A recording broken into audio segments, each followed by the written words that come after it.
Bonjour, Bonjour. Bonjour. nous sommes au Festival de Brest où vous présentez en avant-première la pièce rapportée. La première question, elle sera un peu classique. Est-ce que vous pouvez nous parler de la genèse du film? Alors, le film, en fait, c'est quelqu'un qui avait lu la nouvelle de Noël Renaud et qui a pensé à moi en la lisant, et donc qui s'appelle Il faut un héritier, et qui m'a dit, tiens, tu devrais lire ce truc, ça pourrait être intéressant pour toi.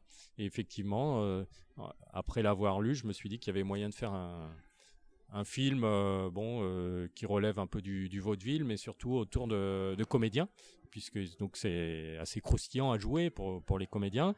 Et puis je l'ai proposé à Atelier de production, donc les producteurs du film, qui ont immédiatement accepté ce cette adaptation de nouvelles. Donc ça s'est fait très très vite. Je les avais rencontrés en octobre, donc ils ont lu la nouvelle, et en septembre suivant, donc 11 mois après, on tournait.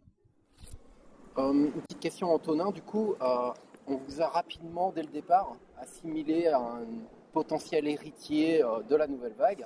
Et ça va jusqu'à Antoine Debec qui n'hésite pas à vous inviter au Forum des Images. Et ce film-là n'est pas très nouvelle vague, voire, quand on fait un vaudeville, on s'en écarte. Est-ce que c'était Ouais. une intention chez vous de... Ouais. J'avais envie de justement de changer un peu de registre, on va dire. Donc c'est vrai que jusque-là, les films que j'ai faits se sont tournés beaucoup en extérieur, avec des choses beaucoup plus légères dans le jeu, une réalisation peut-être plus visible que sur ce film-là, que sur la pièce rapportée, où il y a une réalisation qui, dirons-nous, est bah oui, plus invisible, enfin où le film relève plus du jeu d'acteur que du jeu de réalisateur, si je puis dire. Mais en tout cas, il y avait cette idée de faire un film d'intérieur, cette fois-ci. Et un film également, un film avec plus de coiffure, de maquillage, de costumes, ce qui n'était pas forcément le cas jusque-là, puisque par exemple La Loi de la Jungle, c'est un film sans maquillage et sans coiffeur non plus, et Mais avec avec des des costumes, costumes. puisque c'était déjà Sidonie, donc qui était chef costumière, et qui là sur ce film l'est également. Voilà, et Ils d'ailleurs, n'étaient pas nus dans la jungle. voilà, et Ils étaient d'ailleurs habillés quand même. les costumes sont très bien. Merci. Parmi les références qui vous ont permis d'écrire ce scénario, vous citez une nouvelle de Tchekhov. Est-ce que vous pouvez nous en parler? Alors donc Tchekhov a lu énormément de nouvelles, et c'est Vincent Macaigne, avec qui j'ai travaillé auparavant, qui m'avait conseillé de lire les nouvelles de Tchekhov, qui sont très très différentes de ce que on peut voir de ses pièces de théâtre.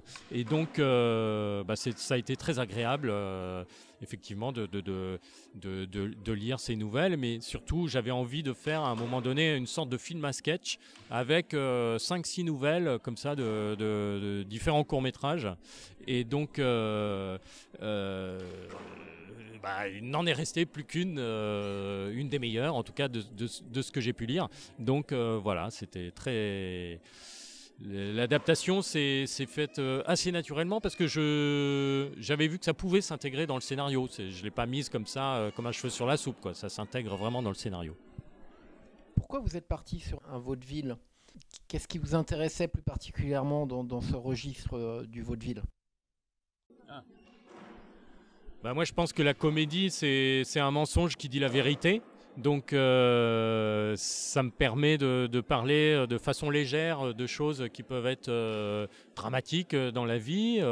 Et donc, c'est vrai que là, j'avais envie aussi, surtout, de montrer un aspect comique des classes dirigeantes de France. Donc, du coup, c'est quelque chose qui me paraissait assez naturel. Et puis bon, après c'est vrai que dans l'écriture, la comédie vient assez naturellement finalement, de l'observation de la vie de tous les jours. Voilà, je pense que c'est quand même une certaine bouée de sauvetage par rapport à la médiocrité du monde dans lequel on vit, et que donc le fait d'en tirer une comédie, je trouve que c'est salvateur. On va parler un petit peu du casting, parce que c'est un casting qui est imposant. Anaïs de Moustier, Philippe Catherine, Josiane Balasco, pour ne citer que. Est-ce que vous pouvez nous donner quelques indications comment vous avez composé ce casting? Oh bah, c'était aussi une envie de tourner avec eux. Et puis quand je les ai contactés, il y avait quand même une envie réciproque. Donc ça, c'est toujours agréable de partir comme ça pour un film. Et puis moi, j'avais aussi le souhait de pas forcément refaire immédiatement un film avec Vincent Macaigne et Vima Laponce, même si je les trouve très très bons comme comédiens.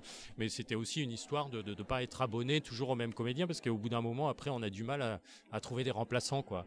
Donc du coup, là, ça pouvait montrer aussi que je pouvais travailler avec d'autres gens que ceux avec qui j'ai débuté. Ce qui ne veut pas dire que je ne retravaillerai pas avec eux. Au contraire, justement, il y a justement une envie réciproque de retravailler ensemble. Et donc, bah voilà, ça s'est fait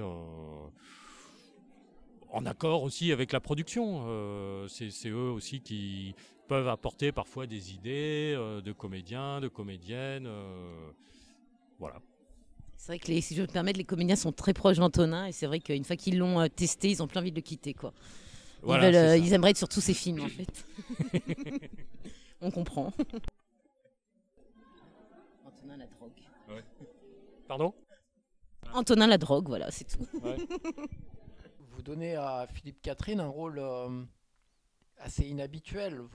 Il est plutôt passif, on l'a rarement vu avec cette façon d'être là sans être là. Comment vous l'avez dirigé ? Moi, ce qui m'intéressait dans Philippe Catherine, c'était que c'était un personnage un petit peu falot, quoi, un petit peu palo aussi, enfin fade. Et donc, lui, ça lui a tout de suite plu d'interpréter quelqu'un qu'on a envie de secouer comme un prunier pour qu'il se réveille. Et puis après, on lui a mis une perruque, et c'est vrai qu'à partir de ce moment-là, on a trouvé un peu le personnage. Et puis ensuite, on a discuté des costumes avec Sidonie, donc, qui s'est occupée des costumes, et de lui trouver des choses... je sais pas comment à la fois le personnalise, mais le personnalise en creux, quoi. Ouais, avec un style propre à lui. C'est vrai qu'on a essayé pas mal de choses et c'est venu au fur et à mesure, quoi. Même si tu avais une idée précise, mine de rien, on a testé pas mal de choses sur lui avant de savoir qu'est-ce qui lui allait bien, qu'est-ce qui plaisait à Antonin, qu'est-ce qui faisait bien le personnage. Parce qu'au début, on a essayé des velours, enfin plein, voilà, avant de trouver son style, quoi. Et pareil pour la coiffure. Je me rappelle, il y a eu des essais aussi avec Franck Pascal, le coiffeur. Avec le niveau des couleurs, même la teinte de la couleur, vous l'avez choisi, quoi. C'était pas déterminé aussi. La couleur des cheveux de Philippe. Enfin, voilà, c'est plein de petits détails. Pour vous, on a l'impression que c'est simple, mais c'est pas si simple. Et qui font qu'au fur et à mesure, finalement, de cette recherche et de la construction des costumes et des coiffures, finalement, c'est déjà de la direction d'acteur. Donc, parce que on est amené évidemment à parler du personnage, et donc il y a Philippe, Catherine qui est avec nous quand on en parle, et donc il était très à l'écoute de ce qu'on disait. Et du coup, c'est là où pour lui, je pense que c'est fait la construction du jeu du personnage. Complètement, oui. Que ce soit sa frange, son petit pull armé, ces trucs. Voilà, le fameux manteau ces aussi mouvements qu'il a. de Là, tête pour remettre sa frange, des trucs comme ça. Effectivement, les fameux manteaux, pour traîner le un peu dans la peignoir, maison. la robe de chambre, comme on dit. Et donc tout ça, c'est après des choses qui facilitent le moment du tournage, quoi. Et du coup, on atteint la perfection, quoi. Je voulais revenir sur les modèles que vous avez utilisés pour écrire ce vaudeville. Parce que quand on pense au vaudeville, on pense côté théâtre évidemment à Feydeau, et puis côté cinéma français, on va peut-être aller chercher Molinaro, un peu plus dans les années 30, on peut aller chercher Guitry, on peut aller chercher Pierre Prévert, ce genre de réalisation. Non, il n'y avait pas vraiment de modèle. Enfin, j'ai pas le souvenir d'avoir donné des références comme ça. Non, c'est anachronique, mais d'un autre côté, tu aimes bien les choses qui sont belles. C'est-à-dire que les petits gants, à un moment encore, portent Anaïs, il y a des petits tailleurs, on ne s'est pas dit, oui, on est en 2000. Il n'y a pas de date, en fait. Donc, il y a des costumes qui sont un peu rétro, il y a des petites robes modernes, il y a des jupes qui sont un peu intemporelles. Et puis après, elle a aussi son petit tailleur qui est très années 50. Il y avait un petit peu de tout, quoi. Donc, il y a tous à partir du moment où c'était beau, c'était joli et que ça rentrait dans le personnage, tu n'étais pas contre différents styles de... Il y a des chemisiers qu'on aurait pu mettre de 1920, qu'on aurait pu... et en même temps, les accessoires, comme la tablette, le téléphone portable, tout qui est anachronique, du coup, ça fait les téléphones qui sonnent. Donc à partir du moment où ça va, ce qui est bien avec Antonin, c'est que du coup, il peut se transporter dans n'importe quelle époque, à partir du moment où ça rentre dans le personnage et dans le rôle. Donc on peut utiliser un chapeau, comme le képi de Sergi. Raoul. Oui. Voilà, où ouais. plus personne ne porte des voitures de voituriers. Ouais, les voituriers aujourd'hui, des plus casquettes de personne voituriers. n'a de casquette. Voilà. Quoi, donc, c'est des petits détails comme ça qui font que. ouais, et puis finalement, dans le film, c'est on y moderne croit, aussi, quoi. Voilà, ça fonctionne. Et donc, mais s'il y a eu des influences, c'est plutôt, je sais pas, Black Edwards ou Billy Wilder, mais Molinaro, c'est pas trop mon truc. Bon, les années 30, bah ouais, pourquoi pas, mais ça n'a pas été du tout une source d'inspiration non plus. Si on revient sur les costumes, du coup, comment vous les avez conçus? Qu'est-ce qui vous a inspiré? Est-ce que vous aviez des modèles? En fait, avec Antonin, on discute beaucoup. Donc, maintenant, je lis le scénario, j'essaie de réfléchir dans mon coin. Je sais qu'Antonin a une idée bien précise de certaines choses, comment il voit ses personnages. Et puis après, de toute façon, tant qu'on n'a pas vu aussi avec le comédien, qu'on n'a pas fait d'essayage, on peut pas dire que ça va, parce que un exemple, par exemple, un chapeau, une robe, ça peut ne pas aller à tout le monde. Maintenant, concernant Anaïs, qui a un corps magnifique, et qui avait vraiment une vraie évolution dans son personnage de la petite femme du métro qui se transforme au fur et à mesure. On avait une chance inouïe, c'est que tout lui allait quand même. Ouais. Elle portait tout magnifiquement bien, que ce soit des petites robes moulantes ou un peu évasées, donc avec un corps splendide, on répète. Oui, parce que effectivement, Anaïs a ça de particulier, c'est qu'un rien l'habille. C'est-à-dire que tout de suite, elle sait et puis remplir complètement le personnage grâce à pas grand-chose. Et là, l'habit ne fait pas le moine, c'est grâce à Anaïs justement qui sait se déplacer avec, qui sait bien marcher quand il faut, avec des talons hauts, des petites chaussures, tenir son sac.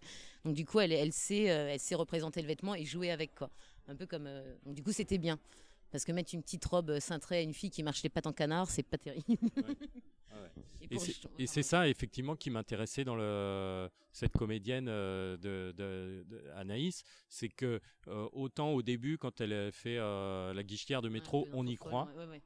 Autant à la fin aussi, quand elle interprète quelqu'un de la haute bourgeoisie parisienne ou française, tout simplement. Quand elle se tient à table. Quand elle se tient à table, on y croit également. Et ça, c'est vrai que ça a été un des choix pour lesquels, une des raisons pour lesquelles j'ai fait ce choix d'Anaïs. Donc oui, pour revenir à la question, pardon. Donc on discute beaucoup avec Antonin, on fait des essayages, des propositions. Après il y a quand même différents personnages qui seront souvent ensemble, donc il faut voir aussi si ça match, mais si ça se coordonne, quoi. Voir si c'est vrai, quoi. Est-ce que la mère peut être Josiane Balasco aussi a un certain style? Est-ce qu'on sent qu'elle peut habiller aussi son fils, que c'est les goûts vestimentaires de la mère? Enfin il y a tout ça aussi, donc il y a une psychologie des personnages, il y a un choix aussi du réalisateur, mais Antonin est quand même très précis quand il veut un costume, quoi. Ouais, je te fais des propositions, mais après Oui, on choisit et puis on discute. On communique beaucoup. Voilà. Je ne prends aucune décision sans l'accord d'Antonin. Et moi sans l'accord de Sidonie, bien évidemment. C'est vrai. Après, on a qui comme personnage? Josiane, tous, Anaïs, le détective, Philippe, Philippe Duquesne, celui qui fait Dalak. Là il y a aussi Conchita. Conchita. Oui, tu voulais l'ambiance un petit peu justement. Oui, années 50, détective privé. Donc là aussi, il y avait un peu de. Surtout le personnage de la mère, un style vestimentaire très. Mais ça, on a beaucoup travaillé avec Antonin et Josiane. Et Josie, pardon. Ils étaient on a beaucoup aussi parlé aussi sur Josie. On faisait plein d'essayages et tout, plein de propositions, que ce soit les accessoires, les lunettes, les panchos, les chemisiers un peu. Il fallait faire un sévère mais pas trop sévère. Etc. Je sais pas si vous avez remarqué, mais on a quand même remis à la mode le fuseau. Parce qu'elle porte des fuseaux, pantalons fuseaux, puis personne ne porte de fuseau. Comme étant en chaise roulante, fallait voir aussi, trouver le costume pratique. Après, elle avait aussi c'est aussi pour ça, peut-être que les gens se disent que ça fait un peu années 70-80, quoi. C'est le côté fuseau, quoi. Ouais, aussi, ouais. En fait, pour moi, tous les styles au niveau costume sont mélangés. C'est pour ça que j'aime bien, quoi. Les petits gants, et puis après il y a eu des personnages avec comme des BD, personnages costumes uniques, où là je ne sais pas si les gens vont le voir, comme Raoul justement, ou comme Conchita, qui a toujours la même tenue derrière, qui se planque, et qui est comme une silhouette, mais comme ça on la retrouve à chaque fois, mais qui a un rôle super important, à écouter aux portes, à passer le ménage, et Raoul qui est là en train de pousser la chaise, c'est toujours le même costume pour le coup, eux. Alors que pour Anaïs, on a eu à peu près, je crois, 80 costumes, je crois. Quasiment à chaque scène, 80, c'est un costume différent, quoi. Même par jour, des fois, elle changeait 2 fois de tenue quand elle allait draguer. Voilà. Et donc, l'évolution se fait comme ça. Et puis après, sur le plateau, si au dernier moment, on se rend compte qu'avec le décor ou la lumière ou qu'il y a un truc qui ne va pas, on a le choix de changer ou de réaccorder de refaire des petits ajustements. Voilà. Sachant qu'on se trimballe avec 50 000 sacs tati de costumes et de choix. Ouais. Parce que nous sommes des perfectionnistes avec Antonin. Voilà. C'est pour ça que le film est formidable. En tout cas, c'est bien réussi. Merci. Comme pour les coiffures et les accessoires. Est-ce que la haute bourgeoisie, c'est un milieu que vous connaissez bien? Alors, personnel, non. Mais je me suis beaucoup renseigné et c'est vrai que bon bah moi j'avais la chance d'avoir un des proches collaborateurs à la mise en scène qui était issu de ce milieu-là, donc qui servait vraiment de conseiller artistique, technique, enfin tout ce qu'on veut quoi, à la mise en scène, et donc ça c'était très agréable. Et finalement en fait je me suis aperçu que je m'étais pas beaucoup trompé quoi, ça correspondait assez bien à ce que j'avais imaginé. Vous nous avez habitués dans vos films précédents à une certaine férocité, un regard qui s'amuse en général et qui nous emporte et qui nous fait rire la plupart du temps. Donc ici, on retrouve des caricatures et qui fonctionnent plutôt bien. Mais pour autant, on a l'impression que vous avez cherché un petit peu à atténuer, peut-être à vouloir lisser peut-être les choses. Ouais, enfin comme le film repose plus sur les personnages, du coup c'est vrai que on a envie de voir des personnages qui évoluent un peu tout au long du film, donc c'est vrai qu'il faut une certaine évolution, et donc forcément on est moins dans la caricature quoi, on est plus dans le modelage de personnages d'une scène à l'autre, et donc comme on les garde tout au long du film, il faut pas non plus qu'il y ait une accoutumance ou un ennui sur le personnage où on sait déjà à l'avance comment il va se comporter et ce qu'il va faire. Donc là, c'est une façon, en tout cas, d'entretenir l'attention du spectateur. Il y a des éléments en commun avec les rendez-vous du samedi. Je pense par exemple à la Tour Eiffel, de manière symbolique, la voix off, bien entendu. Et puis les gilets jaunes aussi, avec lesquels vous vous amusez. Est-ce que vous vouliez quelque part que les deux films se reflètent d'une manière ou d'une autre? Bah, comme je les ai faits à peu près en même temps, forcément il y a des passerelles, même si les films n'ont absolument rien à voir esthétiquement ou scénaristiquement, enfin ou dans la forme ou dans la réalisation, mais c'est vrai on peut y voir des points communs effectivement par rapport aux gags qu'il y a au début et à la fin là sur les gilets jaunes. Voilà, bon, non, il y a des passerelles quoi automatiquement qui se créent sur deux projets en parallèle. Antonin est extrêmement drôle. Est-ce que vous pouvez aussi nous expliquer pourquoi vous avez opté pour une voix off? Bah, c'est pour amener des variations sur le ressenti pendant le film. Donc c'est vrai que là la voix off elle est assez ludique quoi, elle joue avec le spectateur, elle prend parti, elle colore certains plans ou elle donne une nouvelle signification au plan, quand par exemple la voix off tout à coup se met à dire oui cette sale petite pute bien lentement, c'est un truc qui est censé créer un choc quand même, parce que c'est d'habitude dans les films la voix off ne prend pas parti, enfin elle est omnisciente, elle raconte de manière un peu objective quoi le récit, et là tout à coup c'est vraiment fait pour faire un choc. Et même dans la diction il y a quelque chose qui va rythmer le plan, enfin qui va apporter une couleur supplémentaire à ce que les dialogues, la mise en scène visuelle ou la musique n'ont pas apporté. La voix off va apporter une dimension supplémentaire. Un petit côté pétillant, quoi. Voilà, un côté pétillant aussi, une dimension supplémentaire. D'ailleurs, qui fait cette voix off qui est magnifique. Mais, et pareil, dans l'utilisation des mots, évidemment, si j'utilise un mot plutôt qu'un autre, c'est pour donner un certain sens à la phrase qui sera différent de si j'avais utilisé je sais pas, un mot très commun, et si j'utilise un mot un peu alambiqué, là effectivement dans l'oreille du spectateur ça fait tilt. Oui, mais c'est quand même un grain de voix qui est intéressant, qui est important, et tu as le rythme aussi. Tu fais pas une voix off qui est soporifique quoi, comme dans certains documentaires. Là pour le coup il y a vraiment du rythme, et ce qui fait du coup d'être vraiment comme si tu étais en train de, moi j'adore parce que c'est comme si tu étais en train d'analyser, ou tu sais comme dans les BD où il y a un petit cercle au-dessus. Ouais, c'est ça, ouais. Avec ouais, genre ça relève ce qu'il pense, ça, ce qu'il dit, mais ce qu'il pense quoi. Et ça c'est par rapport au film, moi j'adore. Tu as bien fait de mettre ta voix. Moi, elle m'a un petit peu troublé parce qu'elle me semblait familière. J'avais l'impression de l'avoir déjà entendue quelque part. Non, non, moi c'était plus, comme dit Sidonie, par défaut, quoi. C'est par défaut dans les autres films, c'est-à-dire que je voulais pas que ce soit une voix off soporifique.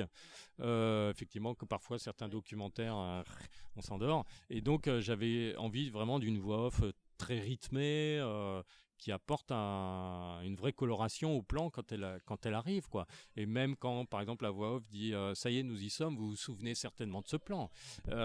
Et donc ça, c'est fait vraiment pour remettre le spectateur dans le bain du récit, quoi. Ça évite pendant le film que le spectateur demande à l'autre qu'est-ce qui s'est passé, qu'est-ce qui se passe. Du coup, Antonin prend la relève, ça évite de déranger les spectateurs dans la salle. Voilà, c'est ça. Ça leur évite de parler entre eux. Puis comme tu rêves d'avoir un rôle, tu dis bon, je prends la voix off. C'est fait. C'est vrai que c'est ça. Il y a un côté spectacle de magie aussi, peut-être. Ouais, peut-être, ouais, c'est de cet ordre-là de Monsieur Loyal, ou alors Monsieur Loyal, oui, comme au cirque, quoi. Où maintenant, voilà, est-ce que nous allons voir, attention, un truc comme ça, ouais. Dans le film, ce sont les femmes qui ont un peu le pouvoir. Les hommes sont plutôt passifs et subissent les choses, alors que les femmes sont plutôt fortes et ont tendance à mener les choses à la baguette. Et c'est elles qui imposent leur modèle, que ce soit un modèle conservateur ou plutôt un modèle plus libéré. Et comment vous aviez pensé, est-ce que vous aviez un regard par rapport à ça particulier ? Bah, je sais pas trop, enfin... Bah, j'aurais bien du mal à dire. C'est pas spécialement. Non, c'est pas vraiment intentionnel. Enfin. C'est fait comme ça. Ouais, c'est ça. Moi, je trouvais peut-être plus pertinent. C'est-à-dire que, en fait, de manière un peu cliché, il y a toujours, et spécialement dans les pays latins, ce truc de belle-mère et de belle-fille. C'est assez rare qu'il y ait beau-père, beau-père et gendre, voilà. Donc tout de suite ça parle moins si on fait un truc sur beau-père et gendre. Une manière aussi de dire que le gardiennage de la tradition finalement dans une famille, celle qui est enfant, puisque d'ailleurs c'est autant l'homme que la femme, quoi. C'est un truc de classe sociale. Une petite question sur les effets spéciaux du film. Alors, moi j'en ai vu un, on voit le parc de la Tête d'Or à Lyon, et pourtant on voit la Tour Eiffel. Je me suis pas trompé, c'est bien le parc de la Tête d'Or. Oui, c'est ça. T'as pas fait gaffe. En fait, comme la Tête d'Or, oui, mais j'ai pas vu la Tour Eiffel. L'histoire, donc c'est un vaudeville qui se passe à Paris. Forcément, on s'attend à voir Paris, et donc pour des raisons de production, on va dire qu'on a tourné à Lyon. Ouais. Et du coup, c'est vrai que dès qu'on a pu, on a rajouté ce qui fait Paris, quoi, une Tour Eiffel, tout simplement. Il faut que je revoie le film pour voir cette Tour Eiffel. Ah oui, c'est quand il nage en fait. C'est de la vraie pluie d'ailleurs. Oui, mais après, donc ce genre d'effet spécial ici, bon, là, il est visible, mais il y a pas mal d'effets spéciaux, mais qui sont totalement invisibles. C'est-à-dire que c'est l'effacement de câbles, parfois pour des choses qui sont tirées avec un câble. Et les cascades ont été réalisées sans trucage. Oui, les bagarres. Sans qu'Anaïs, quand elle tombe, les bagarres, il n'y a pas de doublure. Elle monte la Tour Eiffel. Et Josiane Balasco, quand elle tombe aussi. Si. Ça va. Ça, c'est réalisé sans trucage. Oui. Mais c'est une doublure. Hein. Non, pas du tout. Elle est comme Jean-Paul Belmondo, elle fait ses cascades elle-même. Elle fait ses cascades. Elle a insisté. Est-ce que vous pouvez nous dire la date de sortie du film ? Alors, une sortie nationale le 1er décembre. Voilà. 2020. T1. Et oui, avec un an de retard. Dans toutes les bonnes salles de France et de Navarre. Voilà. Et le rendez-vous du samedi ? Rendez-vous du samedi prévu sans doute pour le mois d'avril. Mais d'ici là, il va couler de l'eau sous les ponts.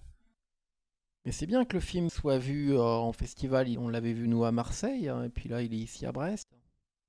Surtout pour un moyen métrage, quoi. C'est tellement pas évident, un format bizarre comme ça de 50 minutes à placer ici ou là. Donc c'est assez inespéré pour ce genre de film et d'objets cinématographiques assez étranges, on va dire. Enfin assez peu communs. Et vos prochains projets ? Le prochain, c'est un film de zombies. Déjà, c'est un court-métrage qu'on a tourné il y a un mois en Bretagne. En Bretagne, oui. Et donc, où il y a Sidonie également qui au a costume, travaillé dessus. Voilà, au costume. Voilà, donc c'est... Et ça va aussi bien décoiffer, je pense. Ouais, ça va être bien. Dans c'est un peu autre gore, style. quoi, mais Là, on très dira différent. pourquoi ces zombies, pourquoi pas plutôt des extraterrestres. C'est le choix d'Antonin préfère des zombies aux extraterrestres. Voilà, c'est ça. Et pourquoi des zombies en Bretagne surtout? Et pourquoi Ah bah pas ça, je vous laisse découvrir dans le film. Donc je pense qu'on l'aura terminé dans 6 mois. Ah bon Les algues maléfiques, ça s'appelle. Les algues maléfiques. Eh ben, merci beaucoup. Merci beaucoup. Ouais, de rien, avec Merci plaisir. à vous. Donc le 1er décembre Ouais, 1er 2021. décembre 2021.